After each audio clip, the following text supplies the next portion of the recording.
सुरत म्हणून बंदर जे होतं, सुरत बंदर खूप आत आहे, सुरत गाव खूप आत आहे, बंदर स्वाली म्हणून आहे पुढं. आणि तो सगळा जो समुद्र आत आहे तो त्याला स्वॅली होल असं म्हणतात ते. पण त्यावेळेला शिवाजी राजांना 3 वर्ष शाहिस्ताखानाने मुलूक लुटला, त्याची भरपाई तर करायला पाहिजे कुठेतरी. म्हणून शिवाजीराजांनी बहिर्जीला सांगितलं. बहिर्जी आला आणि म्हणाला, महाराज सुरत मारिलियाने अगणित द्रव्य सापडेल. या बहिर्जी नायकाकडं सुरतचा ब्लूप्रिंट होता. नावासकट विरजी व्होरा 20 सोन्याची पिपं या भिंतीत ठेवलेली आहेत.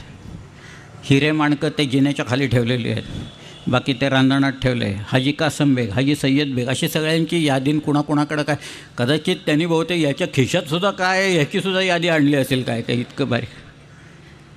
पण ते एकूण आकडे आणि सगळे पाहिल्यावर शिवाजी महाराज खोई झाले. म्हणाले हे असलेच पाहिजे होतं, म्हणाले आपल्याला काहीतरी, इथंच घाबाडे म्हणाले सर, चला सुरतेला चला. म्हणून शिवाजी राजे 5000 घोडेस्वार होते आणि प्रत्येक घोडेस्वाराबरोबर एक रिकामं घोडं होतं. आणि ते रिकामं घोडं कशाला होतं? लूट पाठीवर टाकून आणण्यासाठी होतं.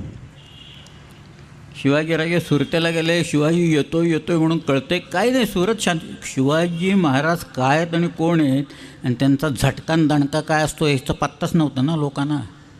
त्यामुळे गंडवीपर्यंत आले, उधण्यापर्यंत आले, तामुक झाले, तशा अवया उठायला लागल्या. इनायत खान म्हणून तिथं होता, तो किल्ल्यात गेला, लोकांच्याकडनं पैसे घेऊन त्याने किल्ल्यात घेतलं, लोकांना बाकीला दिलं वाऱ्यावर सोडून सगळ्यांना. शिवाजीराजे तिथं आले आणि म्हणाले, मला एवढी खंडणी द्या, मी निघून जातो. मी फार मागत नाही आहे, मला तुम्ही एवढी खंडणी सगळे सुरत करू लोक द्या, तर मी निघून जातो ना, मला काही गरज नाही बाकीची मारामारी करायची, गोंधळ करायची. काही दिली नाही कोणी. ते इंग्रजांनी तो रूट मार्च काढला, जॉर्ज ऑक्झिंडन म्हणून होतं या, त्यांनी तो रूट मार्च काढला बँड लावून सगळे. तर फिरलं ते सुरतमधनं त्याचा बँड, तोही गेला किल्ल्यात, त्यांची वखार होती तिकडे. पण त्या वखारीतनं प्रतिकार जोरात होईल, बंदूक आहेत त्यांच्याकडे म्हणून शिवाजी महाराजांनी त्याला त्यावेळेला हात नाही लावला.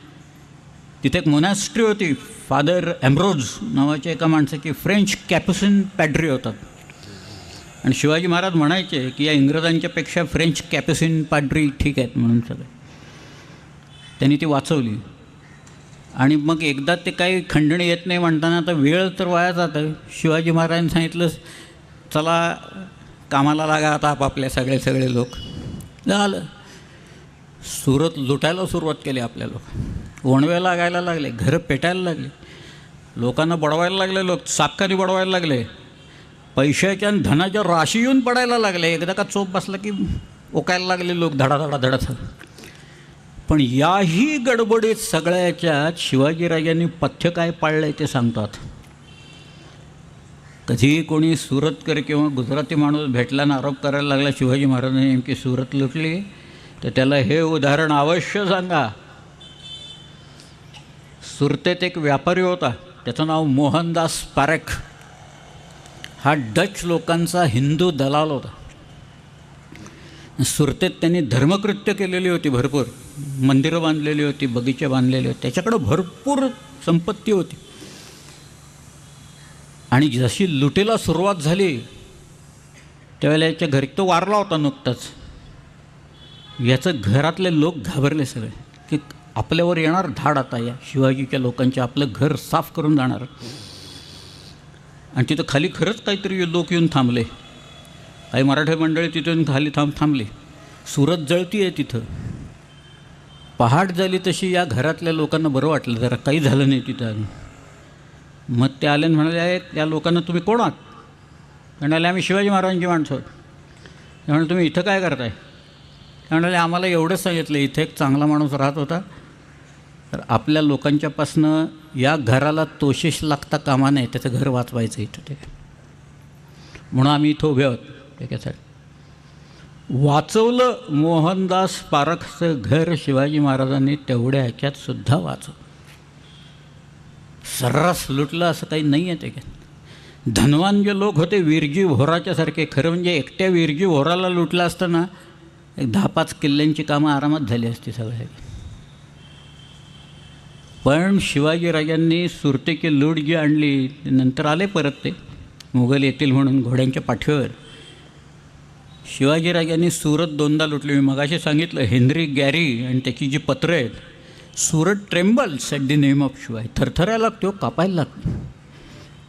शिवाजी येणार म्हणताना लोक म्हणजे सगळे सावरत पळावा आता कुठेतरी काहीतरी. काही तर एकदा नंतर तर हुलील तिथं अफवाशा निघायला लागल्या की तो आता जमिनीवरनं तर येणारच आहे, पण आता जहाजं त्याच्याकडे झाली आहेत म्हणून समुद्रात नाही येणार. मग म्हणाले पळायचं कुठं आता, पळून पळून लोक जाणार कुठं आता.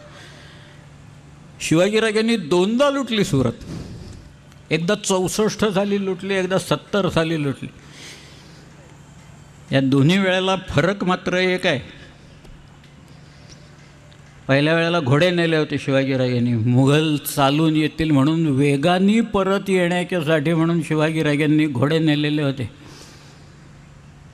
70 साली शिवाजीराजांना मुघलांचा वेग आणि ताकद यांचं पूर्ण आकलन झाल्यामुळे शिवाजीराजे बैल घेऊन गेले तिकडे सुरतला.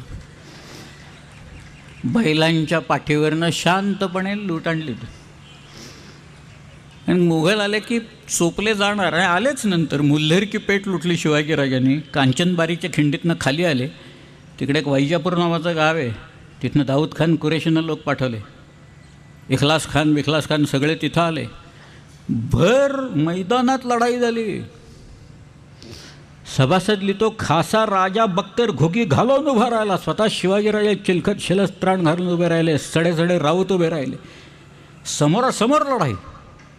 इखलास खानाचा पराभव झाला. अनेक मुघल उमराव धरले गेले. त्यांची शस्त्र मिळाली, घोडी मिळाली, सगळं सामान मिळालं. आपले लोक त्यांचे कपडेही काढून घ्यायचे, कारण आपल्याला वेश बदलून जायला लागायची म्हणून कपडेही काढून घेतले लोकांची.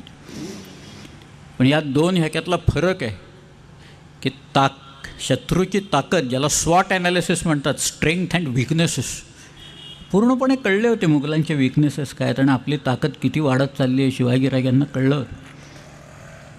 मग सुरतेच्या या लुटीचं महाराजांनी केलं काय?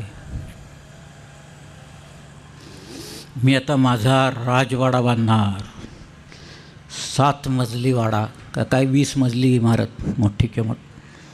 4-5 मजली नुसतं पार्किंगच असेल तिथं, वगैरे वगैरे वगैरे सगळं तिकडे. शिवाजीराजांनी सिंधुदुर्ग बांधायला संपत्ती टाकली.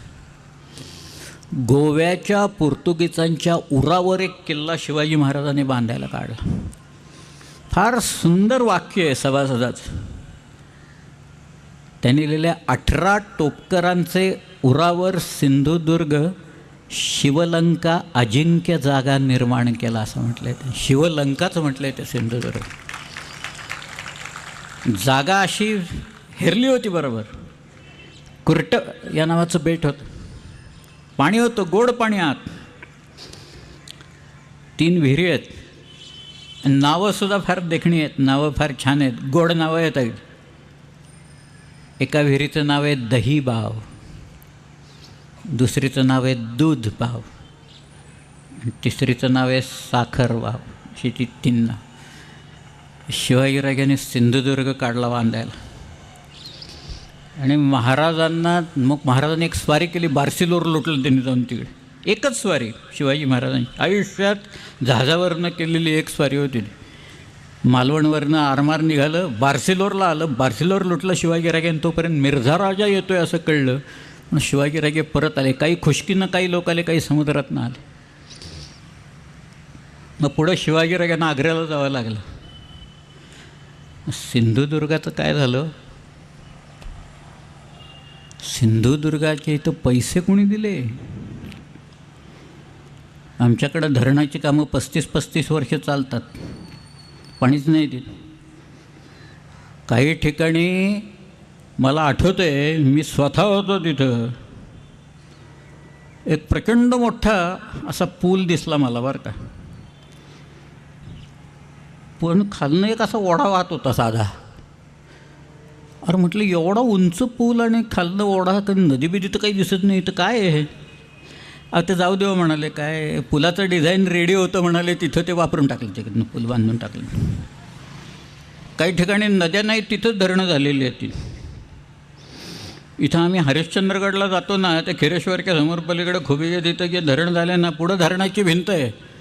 मग नंतर लक्षात आलं, अरे पाण्याची लेवल वाढल्यावर पाणी पाठीमागनं खाली पडेल कोकणात, म्हणून पाठीमागही भिंत घालून टाकली आता. सिंधुदुर्ग बांधायला काढला शिवाजी महाराजांनी. शिवाजी महाराज अडकलेत. किल्ल्याचं काय, ते परत आले.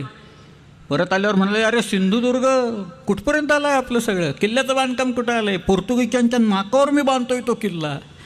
या सगळ्या लोकांना शह देण्याच्यासाठी सागरी किल्ला बांधतोय. काय झालं त्याचं? महाराज आले आणि महाराजांनी पाहिलं सिंधुदुर्ग उभा राहिलेला होता. सिंधुदुर्गाचा जो आर्किटेक्ट आणि इंजिनियर होता त्याचं नाव हिरोजी इंदोलकर. महाराज म्हणाले, हिरोजी पैसे कुठून आणलेत तुम्ही? हिरोजी सांगायलाच तयार नाही. लोक म्हणाले, हिरोजीने स्वतःचे दागिने सावकाराकडं गहाण ठेवून पैसे काढून किल्ला बांधला. बघा, कल्पना करा काय.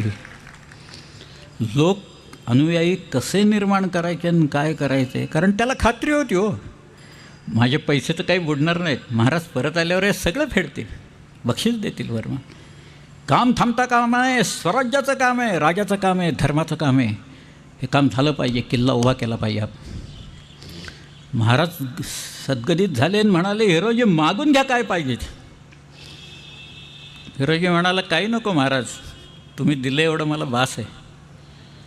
पण राजधानीच्या किल्ल्याचं बांधकाम काढाल ना, त्यावेळेला किल्ला मला बांधायला द्या. राजधानी मी बांधेन, आपली स्वराज्याची राजधानी. रायगड बांधायला काढला महाराजांनी. हिरोजीला बोलावला, त्यांनी सांगितलं, हिरोजी बांधा, तुम्हाला जे बांधायचं ते बांधा रायगडावर. हिरोजींनी रायगड बांधून काढला. 300 घरं बांधली लोकांना राहायला, वेगवेगळ्या सभा बांधल्या, शिवाजी महाराजांची राजसभा बांधली, त्यांचं निवासस्थान बांधलं, वाडेश्वर महादेवाचं देऊळ उभं केलं. सगळं पूर्ण रायगड सजवून टाकला त्यांनी सगळं. आणि राज्याभिषेक झाला. हिरोजी आला दान घ्यायला. महाराज म्हणाले, हिरोजी मागा, काय पाहिजे ते मागून घ्या, सगळं देतो तुम्हाला. हिरोजी म्हणाला, नाही महाराज, महादेवाच्या दर्शनाला याल ना त्यावेळेला सांगतो मी तिथं काय. महाराज म्हणाले, सिंधुदुर्ग झाला, रायगड झाला, यांनी किल्ले बांधलेत 2. परत हा माणूस अजूनही काही माझ्याकडं मागत नाही आहे. लोक मगाशी वतनं आमची कायम करा म्हणून सांगून गेले, द्यावी लागली काही लोकांना मला परत. आणि हा माणूस मागत नाही आहे, भेट मागत नाही, काही मागत नाही. शिवाजी राजे आले, हत्तीवरनं मिरवणूक निघाली. महाराज महादेवाच्या दर्शनाला आले, वाडेश्वर महादेवाचं दर्शन घेतलं आणि पूर्वेच्या दरवाज्यातनं बाहेर आले. तिथे हिरोजी उभे होते. महाराज म्हणाले, हिरोजी काय मागताय का काही याद? म्हणालं, महाराज एक प्रार्थना आहे फक्त, हा दगड आहे ना, या पायरीला लावायची परवानगी द्या मला फक्त. महाराज हसले, दिली म्हणाले परवानगी. अजूनही रायगडला दगड, त्याच्यावर लिहिलेलं आहे, सेवेचे ठाई तत्पर हिरोजी इंदोलकर असं लिहिलेलं आहे त्या दगड. कुठे आहे तो? अशी लोक गेली आमच्या महाराष्ट्रात, शिवाजी महाराजांनी निर्माण केलेले असले लोक गेले कुठं शेवटी? ते काय, जंजिऱ्याला शह द्यायला पद्मदुर्ग बांधला. गोव्याच्या पोर्तुगीजांना शह देण्याच्यासाठी शिवाजी राजांनी तिथं सिंधुदुर्ग बांधला. मुंबईच्या इंग्रजांना शह देण्यासाठी शिवाजी महाराजांनी खांदेरीचा किल्ला बांधला. फार गंमत आहे खांदेरी उंदेरीची. सागरी लढाई आहे इंग्रजांशी. मला आठवतं आहे, स्मारकं जी करतात इंग्लंडमध्ये मी स्वतः पाहिलेली आहेत. इंग्लंडचा एक श्रेष्ठ नाविक होरॅशो व्हायकाउंट नेल्सन 1805 21 ऑक्टोबरला यानं कंबाईंड स्पॅनिश आणि फ्रेंच अशा आरमाराचा पराभव केला. ट्रफलगरला, बॅटल ऑफ ट्रफलगरमध्ये त्याला एक डोळा गेला होता, एक पाय नव्हता. त्याची स्मारकं इंग्लंडमध्ये बघावीत. काय केलं असेल ब्रिटिश लोकांनी? त्या ट्रॅफलगरच्या लढाईतली त्याचं जे जहाज आहे HMS व्हिक्टोरी, हे जहाज तसंच्या तसं इंग्रजांनी आणून त्या पोर्ट्समथमध्ये ठेवलेलं आहे. 21 ऑक्टोबरला ज्या वेळेला ते फ्रेंच आरमार पाहिलं आणि ह्यांनी कमांड लावली, त्याचा डेप्युटी होता दुसऱ्या जहाजावर होता कॉलिंग बोर्ड म्हणून. त्यावेळेला कम्युनिकेशन्स नव्हती कसली. त्यामुळं निशाणानं कमांड लावायचे, काही नंबर्ड फ्लॅग्स असायचे, काही कॉम्बिनेशन करून लावायचे. तर हा म्हणाला, त्याचा जो फ्लॅग मास्टर होता, HMS हे फ्लॅगशिप होतं आहे व्हिक्टरी, त्यावेळेला तो म्हणाला फ्लॅग मास्टरला, पास्को म्हणून होता त्या पास्कोला म्हणाला, मला एक मेसेज द्यायचा आहे, लावतो. तो म्हणाला, England confides that every man will do his duty, असे लावतो ती. तो म्हणाला, माझ्याकडं कन्फाईड हे नाही आहे, पण मी एक्सपेक्ट्स लावू का, England aspects that every man will do his duty. तो म्हणाला, लाव, काही हरकत नाही. ती लावल्या, कमांड लावल्याच्या नंतर सगळीकडं ब्रिटिश जहाजावरनं एकदम हर्षोन्मादानं वेळे झाले की आता तुटून पडायचं, लढाई करायची.